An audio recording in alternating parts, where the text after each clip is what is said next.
ಗುಂಡಿಕ್ಕುವ ಕಾನೂನು ತರಬೇಕೆಂದಿರುವ ಈಶ್ವರಪ್ಪಗೆ ಕೊಲ್ಲುವಂತೆ ಸಂಸದ DK Suresh challenge ಹಾಕಿದ್ದಾರೆ. ಇತ್ತ ಡಿಸಿಎಂ ಡಿಕೆಶಿ ಸುರೇಶ್ದು ಹೆದರೋ ರಕ್ತ ಅಲ್ಲ ಅಂತ ಗುಡುಗಿದ್ದಾರೆ. ಈ ಸುದ್ದಿಗಳನ್ನು ನೋಡೋಣ. ಈಶ್ವರಪ್ಪ ವರ್ಸಸ್ ಸುರೇಶ್ ನ್ಯೂಸ್ ಎಕ್ಸ್‌ಪ್ರೆಸ್‌ನಲ್ಲಿ. ಗುಂಡಿಕ್ಕಿ ಕೊಲ್ಲುವ ಕಾನೂನು ತರಬೇಕು ಎಂದಿರೋ ಈಶ್ವರಪ್ಪಗೆ ಸಂಸದ ಡಿಕೆ ಸುರೇಶ್ ಸವಾಲು ಹಾಕಿದ್ದಾರೆ. ನಾನೇ ನಿಮ್ಮ ಮುಂದೆ ಬಂದು ನಿಲ್ತೀನಿ, ಕೊಂದುಬಿಡಿ ಅಂತ ವಾರ್ನಿಂಗ್ ಕೊಟ್ಟಿದ್ದಾರೆ. ಡಿಕೆ ಸುರೇಶ್, ವಿನಯ್ ಕುಲಕರ್ಣಿ ಇಂಥ ರಾಷ್ಟ್ರದ್ರೋಹಿಗಳು ದೇಶವನ್ನ ಛಿದ್ರ ಮಾಡ್ತೀವಿ ಅಂತ ಹೊರಡ್ತಾರಲ್ಲ, ಅವ್ರಿಗೆ ಗುಂಡಿಕ್ಕಿ ಕೊಲ್ಲಂತ ಕಾನೂನು ತನ್ನಿ. ಈ ಕರ್ನಾಟಕದ ಕನ್ನಡದ ನೆಲಕ್ಕೋಸ್ಕರ, ಕನ್ನಡಿಗರಿಗೋಸ್ಕರ ನಾನೇ ಬಂದು ನಿಮ್ಮ ಮುಂದೆ ನಿಂತ್ಕೋಬೇಕು ಅಂತಿದ್ದೀನಿ. ಸಮಯ ಕೊಡ್ತೀನಿ, ತಿಳಿಸ್ತೀನಿ, ಬಂದು ನಿಲ್ತೀನಿ. ದಯವಿಟ್ಟು ನಿಮ್ಮ ಆಸೆ ಈಡೇರಿಸ್ಕೊಂಡು ನಿಮ್ಮ ನಾಯಕರಿಗೆ ಶಬಾಷ್ಗಿರಿ ತಗೊಳ್ಳಿ ಅಂತೇಳಿ ನಾನು ತಮ್ಮಲ್ಲಿ ಮನವಿ ಮಾಡ್ತೀನಿ. ಗಾಂಧೀಜಿ ಕೊಂದ ಕೀರ್ತಿ ಬಿಜೆಪಿಯವರ ಪಕ್ಷಕ್ಕೆ ಇದೆ ಅಂತ ಡಿಕೆ ಸುರೇಶ್ ಕಿಡಿಕಾರಿದ್ದಾರೆ. ಇದೀಗ ಈಶ್ವರಪ್ಪ ಗುಂಡಿಕ್ಕಿ ಕೊಲ್ಲಿ ಅಂತ ಹೇಳ್ತಿದ್ದಾರೆ.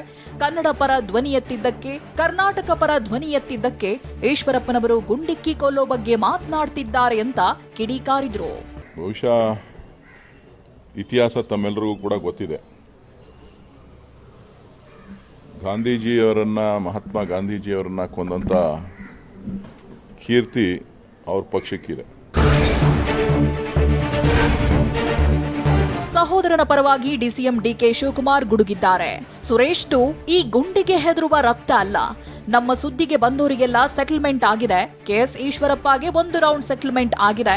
ಗುಂಡಿಕ್ಕಿ ಕೊಲ್ತೀನಿ ಅಂತಾರೆ, ಕೊಲ್ಲಿ ಬಿಡಿ, ಹೆದರಲ್ಲ ಅಂತಂದ್ರು. ಈಶ್ವರಪ್ಪನ ಕ್ಷಮೆ ಕೇಳಿ ಅಂತ ನಾವು ಹೇಳ್ತಾ ಇಲ್ಲ. ಅವನ್ ಸೆಟಲ್ಮೆಂಟ್ 1 ರೌಂಡ್ ಸೆಟಲ್ಮೆಂಟ್ ಆಗಿದೆ. ಡಿಕೆ ಸುರೇಶ್ ಈ ಗುಂಡಿಗೆ ಇವಕ್ಕೆಲ್ಲ ಎದುರೋ ಬ್ಲಡ್ ಅಲ್ಲ. ಅದು ಕೆಂಪೇಗೌಡರ ಇತಿಹಾಸ ಗೊತ್ತಿದೆಯಲ್ಲಪ್ಪ. ಇನ್ನು ಈಶ್ವರಪ್ಪ ಹೆಸರು ಹೇಳ್ತಿದ್ದಂತೆ ಸಿಎಂ ಸಿದ್ದರಾಮಯ್ಯ ಗರಂ ಆಗಿದ್ದಾರೆ. ಪೊಲೀಸರು ಏನ್ ಕ್ರಮ ಕೈಗೊಳ್ಳಬೇಕೋ ಕೈಗೊಳ್ಳುತ್ತಾರೆ ಎಂದು ತಿಳಿಸಿದ್ದಾರೆ ಅಂತ ಹೇಳಿದ್ರು. ಮಾತಾಡಲ್ಲಪ್ಪ ನಾನು. ಸುಮ್ಮನೆ ನೀವು ಈಶ್ವರಪ್ಪ ಅವ್ರು ಹಿಂಗೆ ಹೇಳಿದ್ರು, ಆ ಈಶ್ವರಪ್ಪ ಹಿಂಗೆ ಹೇಳ್ದ, ವಿಜಯೇಂದ್ರ ಹಿಂಗೆ ಹೇಳಿದ್ರು, ಇದೇ ಅವ್ರು ಹೇಳಿದ್ರೆ ಕಾನೂನು ಏನ್ ಮಾಡ್ಬೇಕು ಅದು ಮಾಡ್ತದೆ. ನಾನೆಲ್ಲೂ ಸುರೇಶ್ಗೆ ಗುಂಡಿಕ್ಕಿ ಕೊಲ್ಲಿ ಅಂತ ಹೇಳಿಲ್ಲ ಅಂತ ಈಶ್ವರಪ್ಪ ಹೇಳಿದ್ದಾರೆ. ನನಗೆ ನೋಟಿಸ್ ಬಂದಿದೆ, ಅದಕ್ಕೆ ಕಾನೂನಿನ ರೀತಿಯಲ್ಲಿ ಉತ್ತರ ಕೊಡ್ತೇನೆ. ಪ್ರಕರಣದಲ್ಲಿ ನನಗೆ ಕ್ಲೀನ್ ಚಿಟ್ ಸಿಗುವ ವಿಶ್ವಾಸವಿದೆ. ನನ್ನ ಹೇಳಿಕೆ ಇಟ್ಕೊಂಡು ಕಾಂಗ್ರೆಸ್ ಗೊಂದಲ ಸೃಷ್ಟಿಸುತ್ತಿದೆ ಅಂತಂದ್ರು. ನಿಮ್ಮನ್ನ ಗುಂಡಿಟ್ಟಿ ಕೊಲ್ಲಬೇಕು ಅನ್ನೋಂಥ ಮಾತು ನಾನು ಎಲ್ಲೂ ಹೇಳಿಲ್ಲ, ಹೇಳೋದೂ ಇಲ್ಲ. ಇತ್ತ ಈಶ್ವರಪ್ಪ ವಿರುದ್ಧ ದೂರುಗಳ ಸುರಿಮಳೆಗೆ ಸುರಿದಿದೆ. ಯಶವಂತಪುರ ಪೊಲೀಸ್ ಠಾಣೆಯಲ್ಲಿ ಆರ್ಆರ್ ನಗರ ಕಾಂಗ್ರೆಸ್ ಅಧ್ಯಕ್ಷ ಶಶಾಂಕ್ ದೂರು ನೀಡಿದ್ರೆ, ದಾವಣಗೆರೆ ಪೊಲೀಸರಿಂದ ಈಶ್ವರಪ್ಪಗೆ ನೋಟಿಸ್ ಜಾರಿಯಾಗಿದೆ. ಇದಕ್ಕೆ ಪ್ರತಿಕ್ರಿಯಿಸಿದ ಈಶ್ವರಪ್ಪ 100 ಎಫ್ಐಆರ್ ಹಾಕಿದ್ರು ಹೆದರಲ್ಲ ಅಂದ್ರು.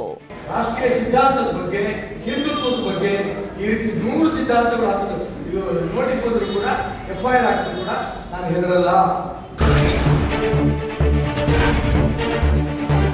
ಈಶ್ವರಪ್ಪನವರ 100 ಕೇಸ್ ಹಾಕಿದ್ರೂ ಹೆದರಲ್ಲ ಎಂಬ ಮಾತಿಗೆ ಪ್ರಿಯಾಂಕ್ ತಿರುಗೇಟು ಕೊಟ್ಟಿದ್ದಾರೆ. ಮಾಜಿ ಸಚಿವ ಈಶ್ವರಪ್ಪ ಅಷ್ಟೊಂದು ಯಾಕೆ ಹೆದರ್ತಾರೆ?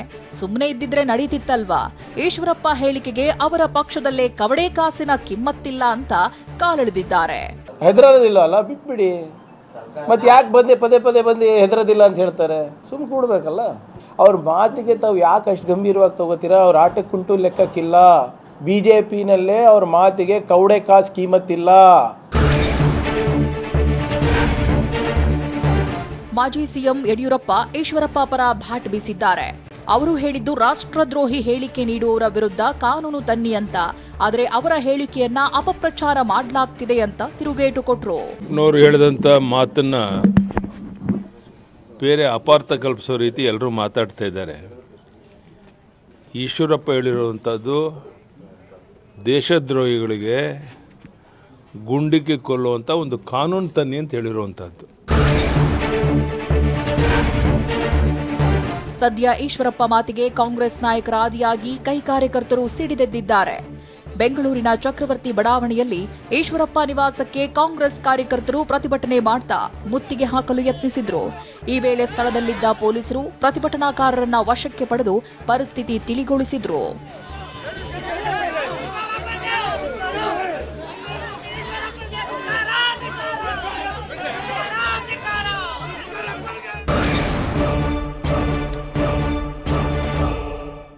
ಈಶ್ವರಪ್ಪ ಅನಂತಕುಮಾರ್ಗೆ ಗುಂಡಿಕ್ಕಲಿ ಅಂತ ಸಚಿವ ಚಲುವರಾಯಸ್ವಾಮಿ ಕಿಡಿಕಾರಿದ್ದಾರೆ.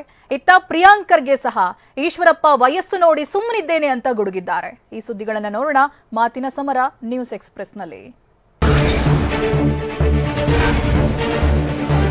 ಬಿಜೆಪಿಯವರು ಮೊದಲು ಈಶ್ವರಪ್ಪ ಅನಂತಕುಮಾರ್ಗೆ ಗುಂಡಿಕ್ಕಲಿ ಅಂತ ಸಚಿವ ಚಲುವರಾಯಸ್ವಾಮಿ ಕಿಡಿಕಾರಿದ್ರು. ಈಶ್ವರಪ್ಪ ಕೇಸರಿ ಧ್ವಜವನ್ನ ರಾಷ್ಟ್ರ ಧ್ವಜ ಮಾಡ್ತೀನಿ ಅಂದ್ರು. ಸಂವಿಧಾನವನ್ನೇ ಬದಲಾಯಿಸಬೇಕೆಂದು ಹೆಗಡೆ ಹೇಳಿದ್ರು. ಅವರಿಗೆ ಗುಂಡಿಕ್ಕಲಿ ನೋಡೋಣ ಅಂತ ಕಿಡಿಕಾರಿದ್ರು. ಈಶ್ವರಪ್ಪನ ಮತ್ತು ಅನಂತಕುಮಾರ್ ಹೆಗಡೆಯವ್ರನ್ನ ಫಸ್ಟು ಅವ್ರು ಗುಡ್ಡಿಕ್ಲಿ ಬಿಜೆಪಿಯವರು, ಆಮೇಲೆ ಉಳಿದವ್ರು ನೋಡ್ತೀವಿ. ಈಶ್ವರಪ್ಪನವ್ರು ಹೇಳಿದ್ರು ನಾವು ಸ್ವಲ್ಪ ದಿವಸದಲ್ಲಿ ಕೇಸರಿನೇ ರಾಷ್ಟ್ರ ಧ್ವಜ ಮಾಡ್ತೀವಿ ಅಂತ ಹೇಳಿದ್ರು. ಅವ್ರಿಗೆ ಯಾರು ಗುಂಡಿಕ್ಬೇಕು? ಮೊದಲು ಅವ್ರು ಗುಂಡಿಕ್ಲಿ ಅವ್ರ ಪಾರ್ಟಿಯರು, ಆಮೇಲೆ ಉಳಿದದ್ದು ನೋಡೋಣ. ಈಶ್ವರಪ್ಪನವರು ಹಿರಿಯರು, ದೊಡ್ಡವರು ನಿಜ, ಆದರೆ ಅವರ ಮೆದುಳಿಗೂ ಬಾಯಿಗೂ ಕನೆಕ್ಟಿವಿಟಿ ಕಟ್ ಆಗಿದೆ ಅಂತ ಸಚಿವ KN ರಾಜಣ್ಣ ಲೇವಡಿ ಮಾಡಿದ್ದಾರೆ. ಆದರೆ ಕೆಲವೊಮ್ಮೆ ಮಾತಾಡೋ ಸಂದರ್ಭದಲ್ಲಿ ಸಿದ್ದರಾಮಯ್ಯನವರು ಹೇಳಿದಂಗೆ ಅವ್ರ ನಾಲಿಗೆಗೂ ಅವರ ಮಿದುಳು ಬ್ರೈನಿಗೆ ಕನೆಕ್ಟಿವಿಟಿ ಇಲ್ಲ ಅಂತಾರೆ. ಇದೊಂದು ಮಾತು ಕನೆಕ್ಟಿವಿಟಿ ಇಲ್ಲದೆ ಬಂದಿರೋ ಮಾತು ಅಂತೇಳಿ ನಾವು ಅನ್ಕೋಬೋದಲ್ಲ. ಗುಂಡಿಕ್ಕಿ ಕೊಲ್ಲುವ ಕಾನೂನು ತಂದ್ರೆ ಅರ್ಧ ಬಿಜೆಪಿ ಖಾಲಿಯಾಗಿ RSS ಬಾಗಿಲು ಬಂದಾಗುತ್ತೆ ಅಂತ ನಿನ್ನೆ ತಾನೇ ಪ್ರಿಯಾಂಕ್ ಖರ್ಗೆ ಕಿಡಿಕಾರಿದ್ರು.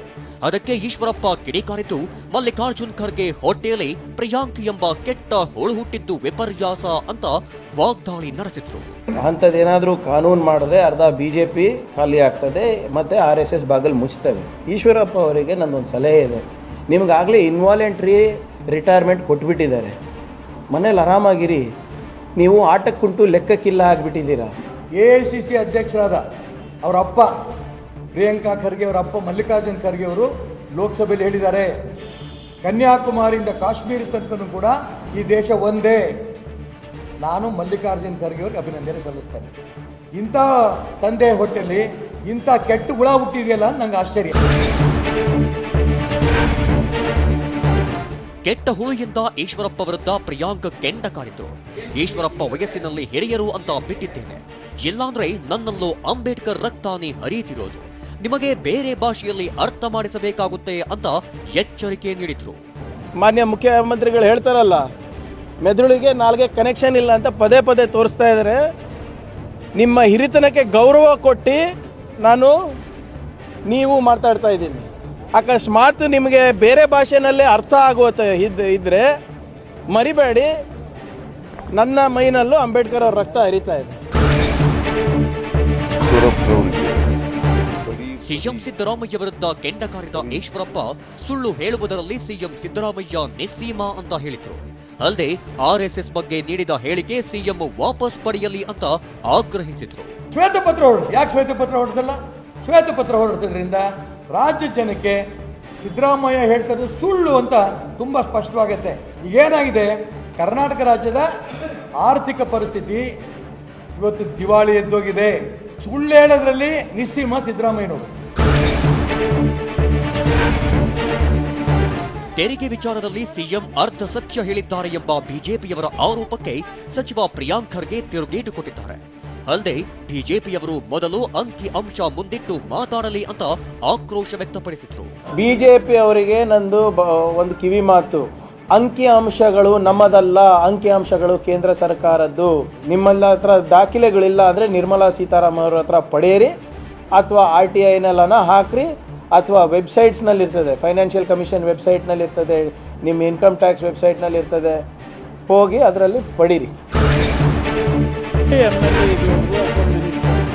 ರಾಜ್ಯ ಸರ್ಕಾರದ ವಿರುದ್ಧ ಕೆಂಪಣ್ಣ ಕಮಿಷನ್ ಆರೋಪ ವಿಚಾರಕ್ಕೆ ಸಂಬಂಧಪಟ್ಟಂತೆ ಬೆಂಗಳೂರಿನಲ್ಲಿ ವಿರೋಧ ಪಕ್ಷದ ನಾಯಕ ಅಶೋಕ್ ವಾಗ್ದಾಳಿ ನಡೆಸಿದ್ದಾರೆ. ಇದು ಲೂಟಿಕೋರ ಸರ್ಕಾರ ಅಂತ ಕಿಡಿಕಾರಿದ್ದಾರೆ. ಇದೇ ಕೆಂಪಣ್ಣ ಬಿಜೆಪಿ ಸರ್ಕಾರದ ಆಪಾದನೆ ಮಾಡಿದಾಗ CM ಅಂತ ನೀವು ಪೋಸ್ಟ್ ಅಂಟಿಸ್ತೀರಿ. ಈಗ ಸೇಮ್ ಅದೇ ಕೆಂಪಣ್ಣ ಈ ಸರ್ಕಾರ ಲೂಟಿಕೋರ್ ಸರ್ಕಾರ 40% ವಸೂಲಿ ಮಾಡ್ತಾ ಇದೆ ಅಂತ ಆಪಾದನೆ ಮಾಡಿದಾರಲ್ಲ, ನಿಮ್ಮ ಮಕ್ಕದ ಮೇಲೆ ಯಾವ ಪೋಸ್ಟರ್ಗಳನ್ನು ಅಂಟಿಸ್ಕೊಂತೀರಾ? ತಾಕತ್ತಿದ್ರೆ ನಿರ್ಮಲಾ ಮೇಲೆ ಹಕ್ಕುಚ್ಯುತಿ ಮಂಡಿಸಲಿ ಎಂದು ಬೆಂಗಳೂರಿನಲ್ಲಿ ವಿಪಕ್ಷ ನಾಯಕ ಅಶೋಕ್ ಸವಾಲ್ ಎಸೆದಿದ್ದಾರೆ. ಕಾಂಗ್ರೆಸ್ನವರು ಬ್ಲಾಕ್ ಪೇಪರ್ ರಿಲೀಸ್ ಮಾಡಿದ್ದಾರೆ. ನಿರ್ಮಲಾ ಸೀತಾರಾಮನ್ ಹಾದಿ ಬೀದಿಯಲ್ಲಿ ಮಾತಾಡಿಲ್ಲ. ನಿಮಗೆ ದಮ್ ಇದ್ರೆ ನಿರ್ಮಲಾ ಮೇಲೆ ಹಕ್ಕುಚ್ಯುತಿ ಮಂಡಿಸಿ ಎಂದು ಕಿಡಿಕಾರಿದ್ರು. ನಿರ್ಮಲಾ ಸೀತಾರಾಮ್ ಅವರು, ಸನ್ಮಾನ್ಯ ನಿರ್ಮಲಾ ಸೀತಾರಾಮ್ ಅವರು ಆದಿ ಬೀದಿಗಳಲ್ಲಿ ಹೇಳಿಲ್ಲ, ಪಾರ್ಲಿಮೆಂಟ್ ಒಳಗಡೆ ಹೇಳಿದ್ದಾರೆ. ಪಾರ್ಲಿಮೆಂಟ್ ಒಳಗಡೆ ಅದರಲ್ಲೇನಾದರೂ ಮೋಸ ಇದ್ದರೆ, ತಪ್ಪಿದ್ರೆ ಹಕ್ಕುಚ್ಯುತಿಯನ್ನು ತರ್ಬೋದು. ಕಾಂಗ್ರೆಸ್ ಅವರಿಗೆ ದಮ್ಮಿದ್ರೆ ಅವರಿಗೆ ಹಕ್ಕುಚ್ಯುತಿಯನ್ನು ತನ್ರಿ ಅವ್ರ ಮೇಲೆ. ಕೇಂದ್ರ ಬಿಜೆಪಿ ಹಾಗೂ ಪ್ರಧಾನಿ ಮೋದಿ ವಿರುದ್ಧ ಸಿಎಂ ಮಾಧ್ಯಮ ಪ್ರಕಟಣೆ ಮೂಲಕ ವಾಗ್ದಾಳಿ ನಡೆಸಿದ್ದಾರೆ. 10 ವರ್ಷಗಳ ಬಿಜೆಪಿ ಆಡಳಿತ ಅಮೃತಕಾಲ ಎಂದು ಬಣ್ಣಿಸುತ್ತಿದ್ದಾರೆ. ವಾಸ್ತವದಲ್ಲಿ ಇದು ಭಾರತದ ವಿನಾಶಕಾಲ. ಬಿಜೆಪಿಯ 10 ವರ್ಷಗಳ ಆಡಳಿತ ದೇಶದ ರೈತರು, ಕಾರ್ಮಿಕರು, ಮಹಿಳೆಯರು, ಯುವಜನರು, ಶೋಷಿತರು ಮತ್ತು ಜನಸಾಮಾನ್ಯರ ಕಷ್ಟ ಕಾರ್ಪಣ್ಯ 5 ರಿಂದ 10 ಪಟ್ಟು ಹೆಚ್ಚಾಗಿದೆ ಅಂತ ಕಿಡಿಕಾರಿದ್ರು.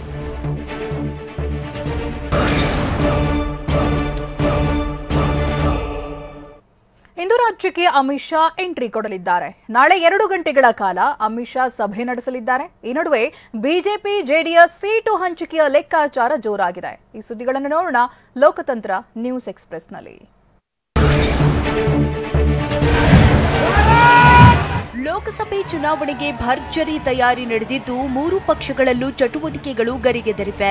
ಅದರಲ್ಲೂ ಬಿಜೆಪಿ ಈ ಬಾರಿ ಮತ್ತೆ ಹೆಚ್ಚು ಸ್ಥಾನ ಗೆಲ್ಲಲು ಸಿದ್ಧತೆ ನಡೆಸಿದೆ. ಈ ಬಗ್ಗೆ ರಣತಂತ್ರ ಹೆಣೆಯಲು ಖುದ್ದು ಅಮಿತ್ ಶಾ ಅಖಾಡಕ್ಕೆ ಇಳಿಯುತ್ತಿದ್ದು ಇಂದು ರಾತ್ರಿ ರಾಜ್ಯಕ್ಕೆ ಬರ್ತಾ ಇದ್ದಾರೆ. ಇಂದು ಮೈಸೂರಿಗೆ ಭೇಟಿ ನೀಡಿ ಬಳಿಕ ನಾಳೆ ಮಹತ್ವದ ಸಭೆ ನಡೆಸಿ ಬಳಿಕ ಅಹಮದಾಬಾದ್ಗೆ ತೆರಳಲಿದ್ದಾರೆ.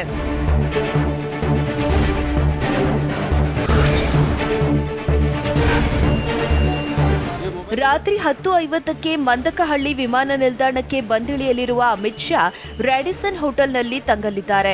ನಾಳೆ ಬೆಳಿಗ್ಗೆ 11 ಗಂಟೆಗೆ ಶ್ರೀ ಚಾಮುಂಡೇಶ್ವರಿ ದರ್ಶನ, ಬಳಿಕ 11:45ಕ್ಕೆ ಸುತ್ತೂರಿಗೆ ಹೊರಡಲಿದ್ದಾರೆ. ಮಧ್ಯಾಹ್ನ 1:30ಕ್ಕೆ ಶ್ರೀಮಠದಲ್ಲೇ ಊಟ ಮುಗಿಸಿ ಮಧ್ಯಾಹ್ನ 2:30ಕ್ಕೆ ರ್ಯಾಡಿಸನ್ ಬ್ಲೂ ಹೋಟೆಲ್ಗೆ ವಾಪಸ್ ಆಗಿ ಮಧ್ಯಾಹ್ನ 2:40ಕ್ಕೆ 2 ಗಂಟೆ ಸಭೆ ನಡೆಸಲಿದ್ದಾರೆ. ಬಳಿಕ ವಾಪಸ್ ಆಗಲಿದ್ದಾರೆ.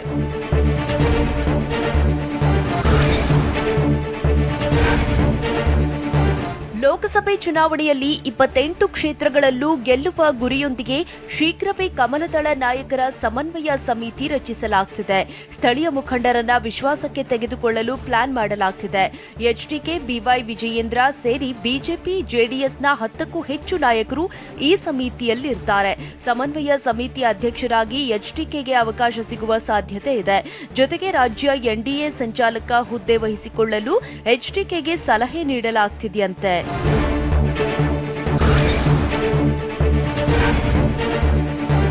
ಬೆಂಗಳೂರು ಉತ್ತರ ಕ್ಷೇತ್ರದ ಬಗ್ಗೆ ಬಿಜೆಪಿ ಗಂಭೀರ ಚರ್ಚೆಗೆ ಮುಂದಾಗಿದ್ದು ಸಿಟಿ ರವಿ ಅಖಾಡಕ್ಕೆ ಇಳಿಯುವ ಸಾಧ್ಯತೆ ಇದೆ ಎನ್ನಲಾಗಿದೆ. ಸಿಟಿ ರವಿ ಭೇಟಿ ಮಾಡಿರೋ ಬೆಂಗಳೂರು ಶಾಸಕ ಅನೌಪಚಾರಿಕವಾಗಿ ಚರ್ಚಿಸಿದ್ದಾರೆ ಎನ್ನಲಾಗಿದೆ. ಈ ವೇಳೆ ಟಿಕೆಟ್ ಕೊಟ್ರೆ ಸ್ಪರ್ಧೆ ನಾನಾಗಿಯೇ ಕೇಳಲ್ಲ ಅಂತ ರವಿ ಹೇಳಿದ್ದಾರಂತೆ. ಇನ್ನು ಸಿಟಿ ರವಿಗೆ ಟಿಕೆಟ್ ತಪ್ಪಿಸಲು ಬಿಜೆಪಿಯೊಳಗೆ ಪ್ಲಾನ್ ನಡೆದಿದೆ ಅಂತ ಹೇಳಲಾಗ್ತಿದೆ.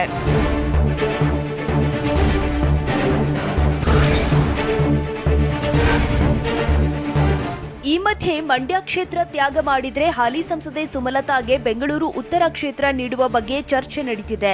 ಹಾಗಾಗಿ ಬಿಜೆಪಿ ಪ್ರಬಲವಾದ ಈ ಕ್ಷೇತ್ರವನ್ನ ಮುಕ್ತವಾಗಿರಿಸಲಿದೆ. ಅಕಸ್ಮಾತ್ ಮಂಡ್ಯದಲ್ಲಿ ಸಂಸದೆ ಸುಮಲತಾ ಕ್ಷೇತ್ರ ತ್ಯಾಗದ ವಿಚಾರ ಬಂದ್ರೆ ಸಂಸದೆ ಸುಮಲತಾ ಮನವೊಲಿಸಬಹುದು ಎಂಬ ಲೆಕ್ಕಾಚಾರ ನಡೆದಿದೆ ಎನ್ನಲಾಗಿದೆ.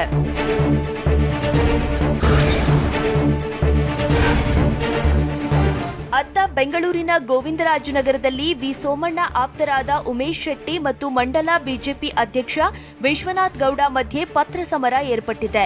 ಬೆಂಗಳೂರು ದಕ್ಷಿಣ ಜಿಲ್ಲಾಧ್ಯಕ್ಷರಿಗೆ ಮಂಡಲದ ಪದಾಧಿಕಾರಿಗಳ ಬದಲಿಸಲು ಉಮೇಶ್ ಶೆಟ್ಟಿ ಪತ್ರ ಬರೆದಿದ್ದಾರೆ.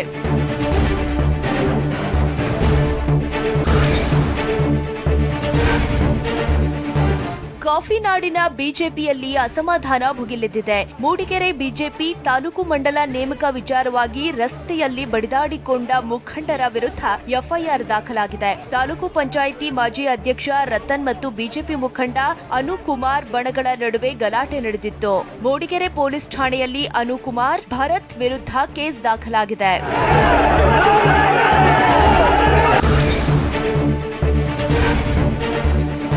ಚಿನ್ನದ ನಾಡು ಕೋಲಾರ ಲೋಕಸಭಾ ಕ್ಷೇತ್ರದ ಕಾಂಗ್ರೆಸ್ ಅಭ್ಯರ್ಥಿ ಆಯ್ಕೆ ವಿಚಾರದಲ್ಲಿ ಗುಂಪುಗಾರಿಕೆಯಿಂದ ಕಗ್ಗಂಟಾಗಿದೆ. 2 ಬಣದಿಂದಲೂ 2 ಹೆಸರು ಸೂಚಿಸಲಾಗಿದೆ. ದಲಿತ ಮುಖಂಡ ಸಿಎಂ ಮುನಿಯಪ್ಪಗೆ ಮಾಜಿ ಸ್ಪೀಕರ್ ರಮೇಶ್ ಕುಮಾರ್ ಬಣ ಮಣೆ ಹಾಕ್ತಿದ್ರೆ, ಅತ್ತ ಕೆಎಚ್ ಮುನಿಯಪ್ಪ ಬಣ ಮುನಿಯಪ್ಪ ಹೆಸರಿನ ಜೊತೆಗೆ ಅಳಿಯ ಚಿಕ್ಕಪೆದ್ದಣ್ಣ, ಮಗ ನರಸಿಂಹರಾಜು ಹೆಸರು ಸೂಚಿಸಿದೆ. ಇದರಲ್ಲಿ ಯಾರ ಹೆಸರು ಫೈನಲ್ ಆದ್ರೂ ಬಣ ಬಡಿದಾಟ ಫಿಕ್ಸ್ ಆಗಲಿದೆ.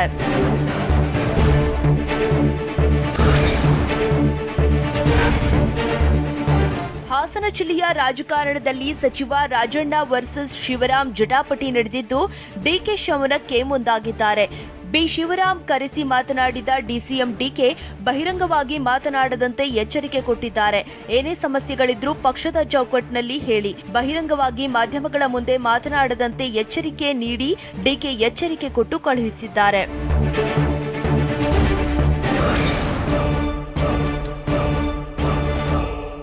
ಬಳ್ಳಾರಿ ನಗರ ಶಾಸಕ ಭರತ್ ರೆಡ್ಡಿಗೆ ಇಡಿ ಶಾಕ್ ಕೊಟ್ಟಿದೆ. ಅತ್ತ ರಾಜ್ಯಸಭೆಯಲ್ಲಿ ಭಾರತ ರತ್ನ ಚರ್ಚೆಯಾಗಿದ್ದು, ಭಾರತ ರತ್ನ ಘೋಷಿಸಿದ್ದಕ್ಕೆ ಕಾಂಗ್ರೆಸ್ಸಿಗರಿಗೆ ಅತೃಪ್ತಿ ಅಂತ ಪಿಯೂಷ್ ಗೋಯಲ್ ಲೇವಡಿ ಮಾಡಿದ್ದಾರೆ. ಈ ಸುದ್ದಿಗಳನ್ನು ನೋಡೋಣ ಸಮಗ್ರ ಸಮಾಚಾರ ನ್ಯೂಸ್ ಎಕ್ಸ್‌ಪ್ರೆಸ್‌ನಲ್ಲಿ. ಬಳ್ಳಾರಿ ನಗರ ಕಾಂಗ್ರೆಸ್ ಶಾಸಕ ಭರತ್ ರೆಡ್ಡಿಗೆ ಇಡಿ ಶಾಕ್ ನೀಡಿದ್ದು, ಬೆಳ್ಳಂಬೆಳಗ್ಗೆ 20 ಅಧಿಕಾರಿಗಳ ತಂಡ ಮನೆ, ಕಚೇರಿ ಮೇಲೆ ದಾಳಿ ಮಾಡಿ ಪರಿಶೀಲಿಸಿದ್ದಾರೆ. ಮನೆ ಸೇರಿದಂತೆ 4 ಕಡೆ ಇಡಿ ದಾಳಿ ನಡೆದಿದ್ದು, ತಂದೆ ಸೂರ್ಯನಾರಾಯಣ ರೆಡ್ಡಿ, ಪ್ರತಾಪ್ ರೆಡ್ಡಿ ಮನೆ, ಸಂಬಂಧಿ ಸತೀಶ್ ರೆಡ್ಡಿ ಮನೆಯಲ್ಲೂ ಶೋಧ ಕಾರ್ಯ ನಡೆಸಿದ್ರು. ಭರತ್ ರೆಡ್ಡಿ ಕುಟುಂಬ ಗ್ರಾನೈಟ್ ವ್ಯವಹಾರ ಹೊಂದಿರುವ ಹಿನ್ನೆಲೆಯಲ್ಲಿ ಪರಿಶೀಲನೆ ನಡೆಸಲಾಗಿದೆ.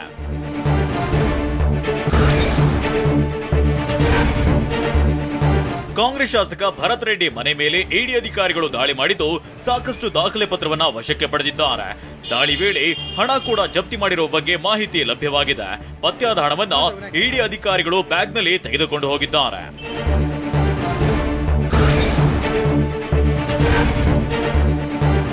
ಇನ್ನು ವಿಚಾರ ಗೊತ್ತಾಗ್ತಿದ್ದಂತೆ ರೆಡ್ಡಿ ಕಚೇರಿ ಬಳಿ ಕೈ ನಾಯಕರು, ಬೆಂಬಲಿಗರು ಜಮಾವಣೆಗೊಂಡಿದ್ರು. ಮೋಕ ರಸ್ತೆಯಲ್ಲಿರುವ ಭರತ್ ರೆಡ್ಡಿಯ ಕಚೇರಿ ಬಳಿ ಕಾರ್ಪೊರೇಟರ್ಗಳು, ಕಾರ್ಯಕರ್ತರು ಸೇರಿದ್ರು. ಇದೊಂದು ರಾಜಕೀಯ ಪ್ರೇರಿತ ದಾಳಿ ಅಂತ ಕಿಡಿಕಾರಿದ್ರು. ಹೆಂಗ ನಾವು ಪ್ರೆಷರ್ ಮಾಡಿ ಕಟ್ಟಿ ಹಾಕ್ಬೇಕಂತೇಳಿ ಅವರು ಒಂದು ಕುತಂತ್ರ ಮಾಡಕತ್ತಿದ್ದಾರೆ. ಮಂಗಳೂರಿನ ಜೆರೋಸಾ ಶಿಕ್ಷಣ ಸಂಸ್ಥೆ ಶಿಕ್ಷಕಿ ವಿರುದ್ಧ ಶ್ರೀರಾಮನ ಬಗ್ಗೆ ಅವಹೇಳನಕಾರಿ ಹೇಳಿಕೆಯ ಆರೋಪ ಕೇಳಿಬಂದಿದೆ. ಶಾಲಾ ಶಿಕ್ಷಕಿ ಪ್ರಭಾ ಅಯೋಧ್ಯೆ ರಾಮನ ಬಗ್ಗೆ ಹೇಳಿಕೆ ನೀಡಿದ್ದು, ಪೋಷಕರು ಹಾಗೂ ಹಿಂದೂ ಕಾರ್ಯಕರ್ತರು ಆಕ್ರೋಶ ಹೊರಹಾಕಿದ್ದಾರೆ. ಶಾಲೆಗೆ ಮುತ್ತಿಗೆ ಹಾಕಿದ ಹಿಂದೂ ಕಾರ್ಯಕರ್ತರು ಶಾಲಾ ಶಿಕ್ಷಕಿಯ ವಿರುದ್ಧ ಕ್ರಮಕ್ಕೆ ಆಗ್ರಹಿಸಿದ್ದಾರೆ.